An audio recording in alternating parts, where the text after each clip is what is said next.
pintu yang tadi Encik Muiz tutup tadi, Cik Latif pun dah tutup, Cik Muiz pun tutup. Dia terbuka, tapi kali ni terbuka, dia macam terbuka besar sikit. Sampaikan korang bayangkan, benda tu dah berdiri di sebelah dia.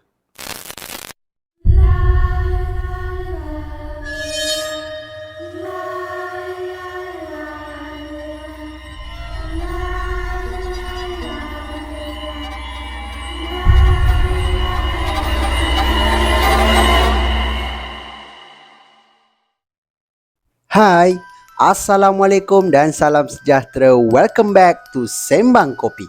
So guys, apa khabar korang semua? Aku harap korang semua dalam keadaan sihat-sihat selalu. Pertama sekali, aku ingin mengucapkan ribuan terima kasih kepada korang semua yang dah pun subscribe dan support channel aku ni. Yang mana korang semua yang baru je sampai ke Sembang Kopi pun, aku ucapkan selamat datang. Aku doakan korang semua yang menonton video ni dipermudahkan segala urusan korang semua dan dimurahkan rezeki yang barokah. Untuk kisah seram kita pada video kali ini, aku ada 3 kisah seram yang pada aku menarik untuk kita dengarkan. Di mana kisah seram ni berlakunya di kawasan hospital. So, tanpa membuang masa lagi, jom aku story.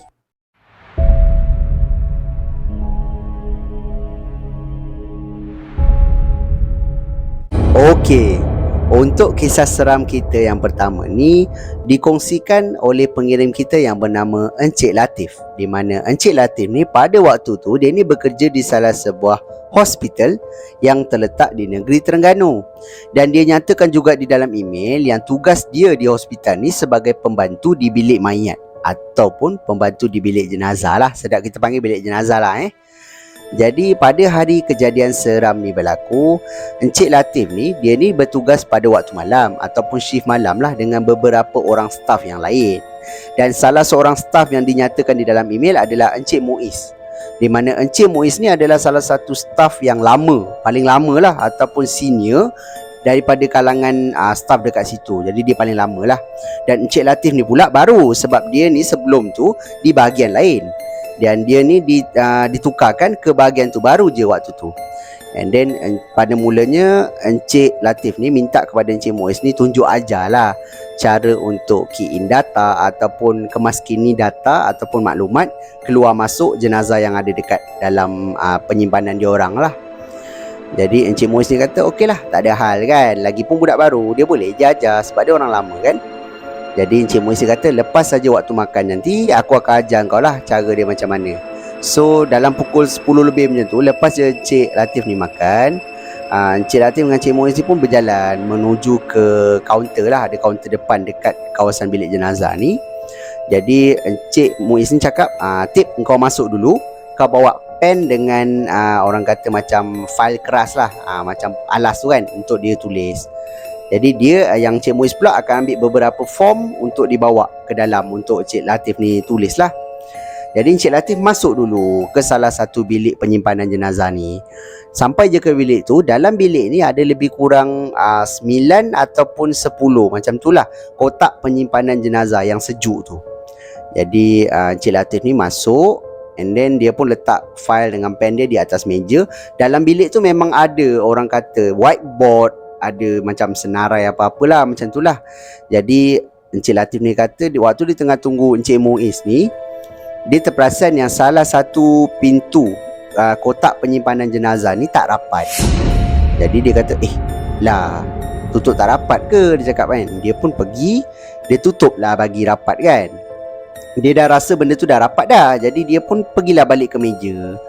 Tunggu dekat meja ni, tiba-tiba pintu salah satu kotak yang tadi tu, kotak yang ditutup tadi tu, terbuka lagi sikit lah, macam terbuka sikit kan. So Encik Latif ni macam berderau juga darah dia kan. Dia kata terbuka balik kan, dia dah tutup dah tadi. So dia kata okey lah, tak apalah. Dia pergilah.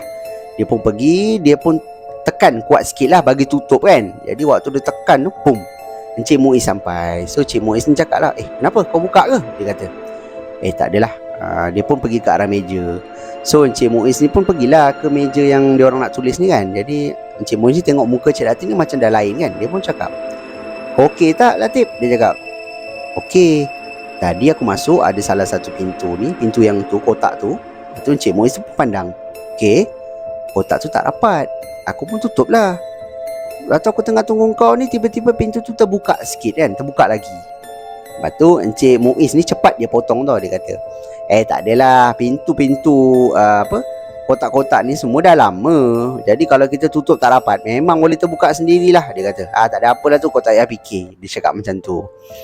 Mungkin juga ada logiknya, tapi kalau kita fikir secara orang kata ni, mungkin juga Encik Muiz ni tak nak lah Encik Latif ni takut. Jadi dia bagilah macam orang kata positif punya ni lah kan. Jadi nanti Encik Latif macam, oh betul juga, pintu ni dah lama macam tu lah.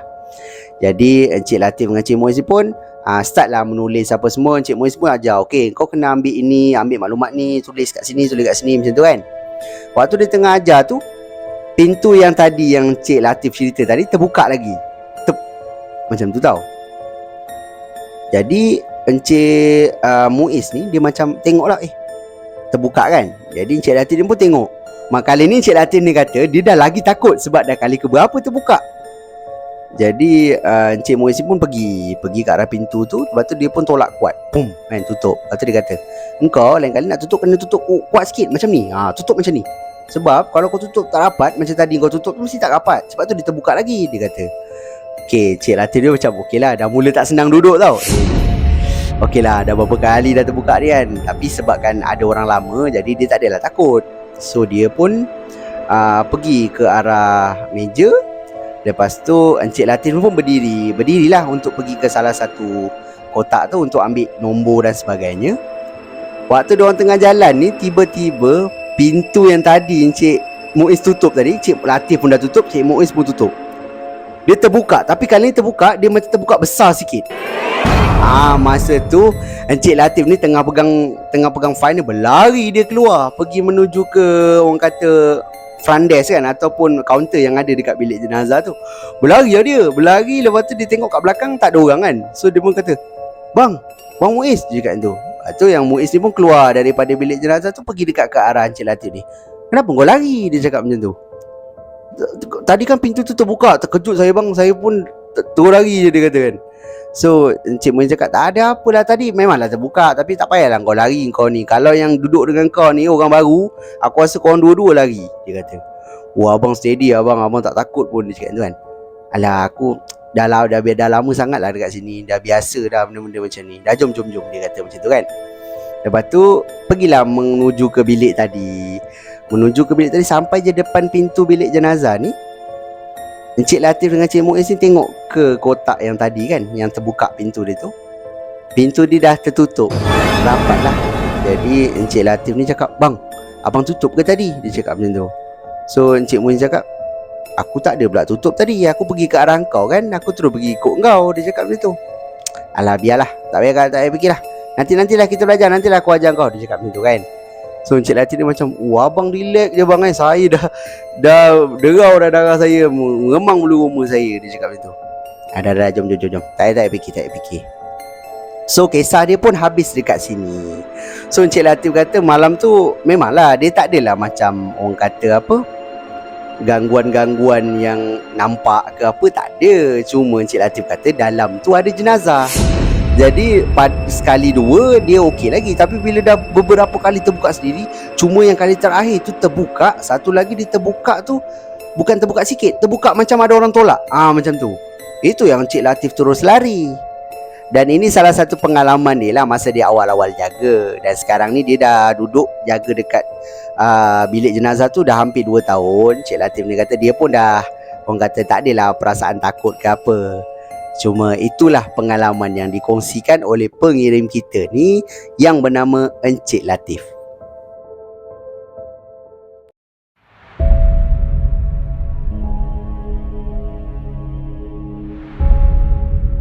Okey, untuk kisah seram kita yang kedua ni pula dikongsikan ataupun dialami oleh pengirim kita yang bernama Encik Basit. Di mana Encik Basit ni dia bagi tahu di dalam email yang dia ni bertugas sebagai pembantu juga di bilik jenazah. And then dia ni bertugas di salah sebuah hospital yang terletak di negeri Melaka.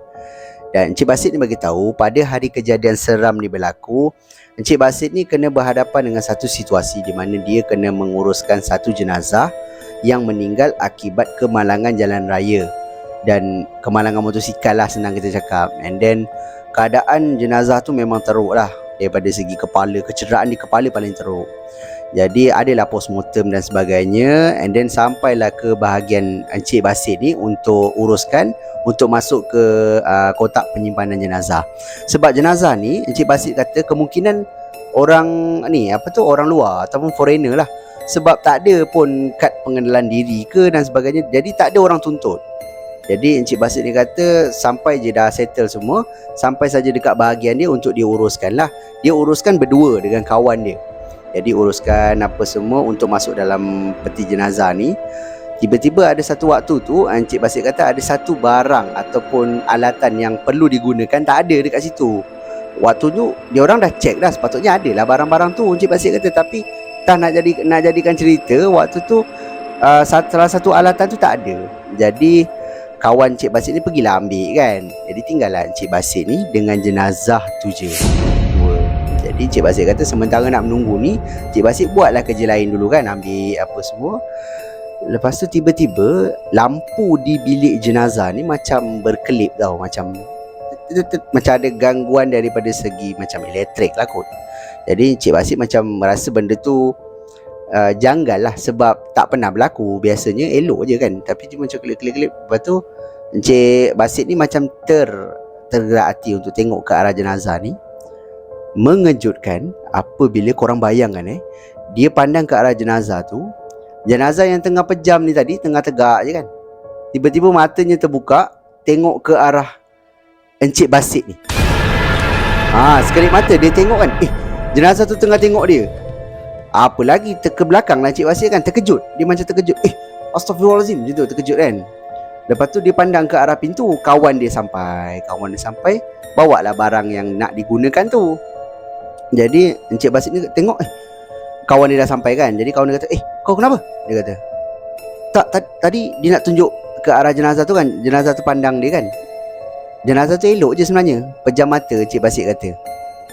Dia macam pejam tegak je kan, macam jenazah dah mati kan. Jadi Encik Basit ni macam pelik. Sudah, tadi aku perasan macam dia pandang aku kan. Dia cakap macam tu kan dalam hati dia lah. So kawan Encik Basit ni tanya, kenapa kau? Dia kata, tak ada apa lah, dia kata kan. Dia pun uruskan juga jenazah atau apa semua sampai masuk ke peti simpanan jenazah ni. And then selang beberapa hari lepas tu, Encik Basit ni kata Encik Basit tak boleh lupa tau riak muka benda tu ataupun jenazah tu waktu tengok dia. Memang tak boleh lupa lah, sebab Encik Basit ni kata dia bukan orang baru, dia dah lama dah buat kerja tu. Cuma dia kata itulah pengalaman dia yang memang betul-betul buat dia rasa macam tak boleh lupa. Jadi ada satu hari ni dia balik, waktu tu dia shift pagi. Jadi dia balik waktu malam lah, dia balik apa semua, mandi-mandi, masa untuk dia masuk tidur. Jadi Encik Basit ni kata dia tidur waktu tu sebelah dia ada isteri dia lah. Lepas tu ada anak-anak dia 2 orang duduk tengah-tengah. Jadi Encik Basit ni pun pejam mata. Dalam masa dia nak tidur ni dia terbayang-bayang tau benda tu. Jadi dia kata, kenapa lah aku ni asyik terfikir benda tu, jadi kata kan. So dia pun tidur. Korang bayangkan, selepas Encik Basit ni tidur, Encik Basit ni macam tersedar tau, sebab dia macam sesak nafas. Dia rasa macam sesak nafas. Jadi dia macam tersedar kan. Sedar, dia kata tangan dengan kaki dia tak boleh bergerak. Macam dia orang kata kena tindih lah macam tu. Tapi tindih mata terbuka. Korang bayangkan lah, dia macam kena tindih. Lepas tu dia macam mata dia nampak kawasan bilik dia ni, tapi badan tak boleh bergerak. And dia tengah Encik Basit punya mata tengah melilau-lilau ni, dia nampak dekat pintu bilik dia ada satu susuk tubuh orang lah ataupun manusia yang tengah berdiri kat situ. Susuk tubuh ni lah. Jadi dia pun tengok ke arah pintu tu kan. Dia macam nak jerit tau, macam Allah, dia nak sebut Allah tapi tak boleh sebab suara dia macam tersangkut. Jadi dia pun tengok tu kan, dia macam tu. Jadi Encik Basit ni kata benda tu pelan-pelan keluar daripada belakang pintu tu, keluar dekat ke arah dia. Nampaklah daripada lampu dekat tingkap dia ni. Encik Basit kata yang dia nampak tu, itulah dia, jenazah yang dia uruskan tu. Waktu malam yang dia uruskan yang hari tu kan, dia nampak dekat depan pintu bilik dia tu, menghala ke arah katil. Sampaikan korang bayangkan benda tu dah berdiri di sebelah dia. Tengok je dia tau. Encik Basit ni kata memang air mata dia terkeluar-keluar, meleleh-leleh keluar. Dia nak sebut Allah tak boleh. Dalam keadaan dia tengah takut, dia nak pejam mata tak boleh, dia kata. Jadi dia kata sampai satu masa air mata dia sampai terkeluar-keluar.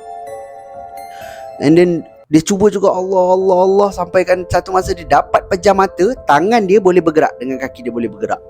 Berpeluh-peluh, Encik Basit kata. And then dia tersedar tu, isteri dia pun tersedar sekali lah. Tersedar, dia kata, kenapa bang? Dia dah macam menggigil. Dia kata dia tak pernah ada pengalaman yang macam tu. Banyak dah jenazah yang diuruskan, tapi tak tahu kenapa jenazah ni dia macam tertanam dalam kepala dia tau. Jadi dia pun tak cakap dengan isteri dia. And then keesokan harinya dia MC sebab dia demam. Jadi dia tak masuk kerja lah. And then pagi tu dia berbual dengan isteri dia. Dia pun cakap lah dia ada handle satu jenazah ni. Lepas tu dia malam tadi dia macam termimpi. Dia cakap dia mimpi, tapi sebenarnya dia nampak benda tu dalam bilik dia. Tapi dia tak nak isteri dia takut. Jadi dia cakap dia bermimpi jenazah tu. Jadi yang apa tu, isteri dia ni cakap lah macam, abang buatlah solat ke apa kan, janganlah sampai abang ni, janganlah ingat sangat benda-benda macam itu. Dia cakap macam tu kan. Tapi Cik Basit ni kata memang dia sebelum ni tak ada pun macam tu. Macam aku cakap tadi lah, dia ni pekerja lama, bukannya pekerja baru. Tapi inilah salah satu pengalaman Cik Basit yang Cik Basit kata sangat mengganggu dia lah. Mungkin jenazah tu ada membela ke, kita pun tak tahu. Dan dia pun cakap tadi mungkin juga orang luar, mungkin Indonesia ke, ataupun orang, yelah, orang yang tak ada ni kan, pengenalan diri ni, kita pun tak tahu. So itulah pengalaman yang dikongsikan oleh pengirim kita yang bernama Encik Basit.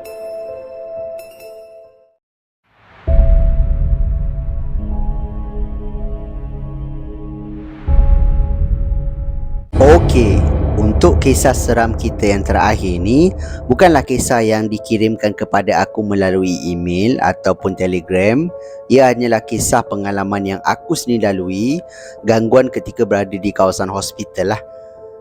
Di mana kisah ni baru je berlaku dalam bulan 5 macam tu. Bulan 5 tahun 2022 ni, 6 hari bulan 5, aku ingat lagi.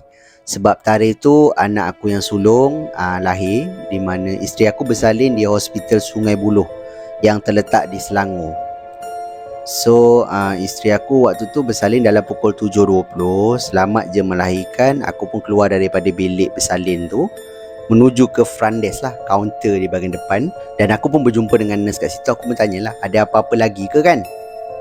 Jadi nurse ni kata, okey, awak keluar dulu, awak pergi beli makanan untuk isteri awak. Dia cakap macam tu.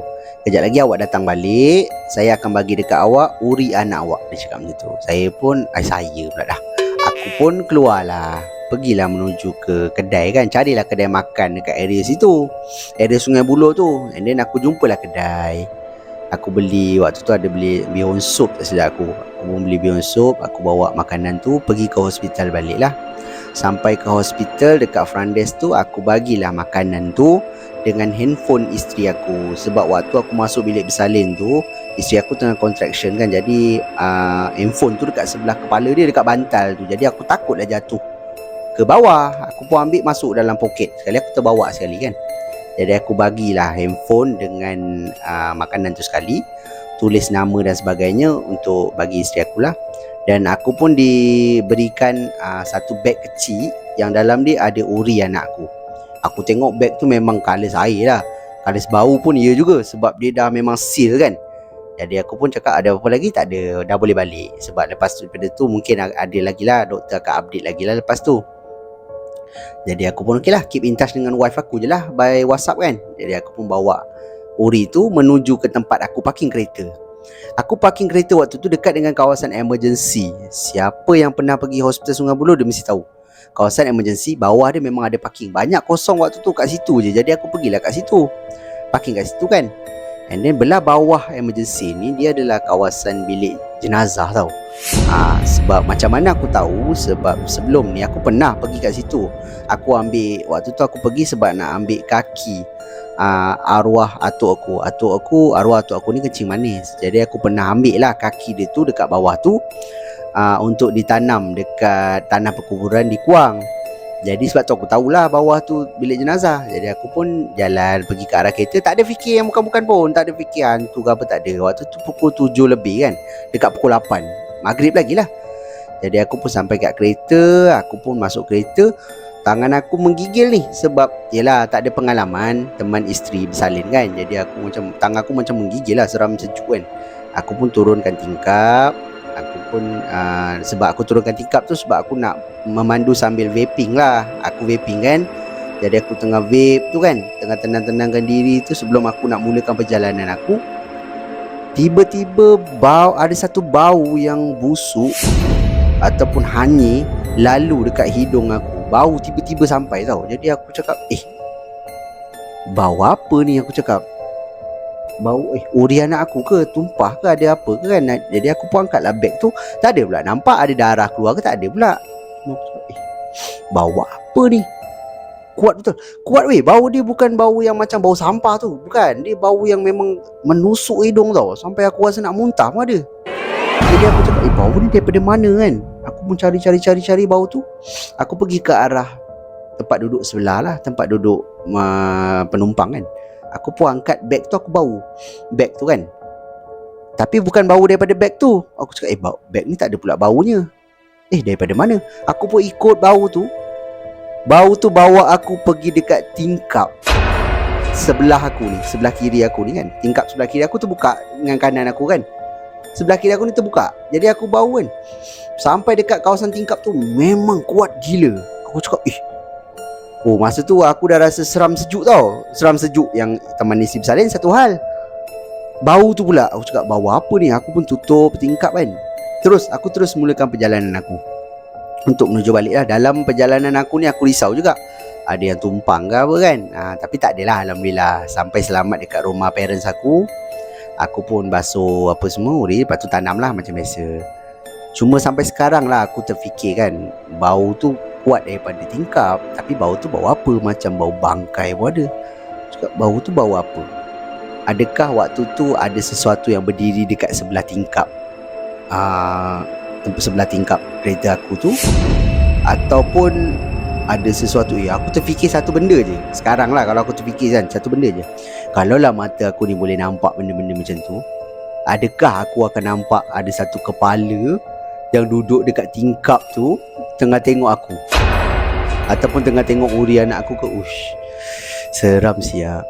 Serius aku cakap. Sebab yelah kita tak nampak kan. Aku tak nampak. Jadi aku bau kan, benda tu memang kuat daripada tingkap. Maknanya benda tu kat tingkap lah. Ataupun bau yang daripada mana-mana lah masuk ke arah tingkap kan. Tapi bau tu kenapa tiba-tiba sampai? Adakah secara kebetulan ataupun apa? Sebab kalau nak dikatakan bau tu memang ada, waktu aku dalam perjalanan nak ke kereta aku mesti dah bau. Tapi tak ada. Cuma bau tu sampai bila aku dah lama sikit dekat bawah tu, aku mula bau kan. So itu je lah pengalaman aku. Pengalaman aku ni minta maaf lah kalau tak seram kan. Cuma aku nak kongsi lah pengalaman yang menakutkan lah bagi aku. Sebab dia dekat kawasan hospital. Lepas tu dekat bawah tu aku pun tahu bawah tu bilik jenazah. So itulah pengalaman aku waktu aku berada di hospital Sungai Buloh. So guys, jadi itu sajalah kisah seram kita untuk video kita pada kali ni. So pada pendapat korang macam mana? Dalam ketiga-tiga kisah yang aku story kat korang ni, mana satu kisah yang pada korang paling menyeramkan? Korang boleh tinggalkan pendapat korang di ruangan komen dekat bawah. Yang mana korang semua yang ada kisah-kisah seram yang korang nak share dengan aku, korang bolehlah kirimkan ke alamat email Sembang Kopi ataupun Telegram Sembang Kopi, di mana link Telegram dan juga alamat email aku ada tinggalkan di ruangan description dekat bawah. Dan di kesempatan ni sekali lagi aku ingin mengucapkan ribuan terima kasih kepada korang semua yang sudi menonton video aku daripada mula sampailah ke hujung ni. Itulah salah satu cara korang tunjukkan korang punya support kepada aku dan memberi aku semangat untuk terus buat video dan menyajikan kisah-kisah seram yang menarik untuk korang dengarkan. Di akhir kata aku, kalau korang suka dengan cara penyampaian aku, korang suka dengan kisah-kisah seram yang aku storykan dekat korang, Aku hargai sangat-sangat kalau korang boleh bantu aku, korang boleh bantu channel aku dengan tekan butang like, butang subscribe dan butang loceng supaya korang takkan terlepas apa-apa video yang aku akan update lagi lepas ni. Sebab ada banyak lagi kisah-kisah seram yang menarik aku akan storykan lagi dekat korang. So, itu saja daripada aku guys. Kita jumpa lagi di video yang akan datang. Assalamualaikum. See ya.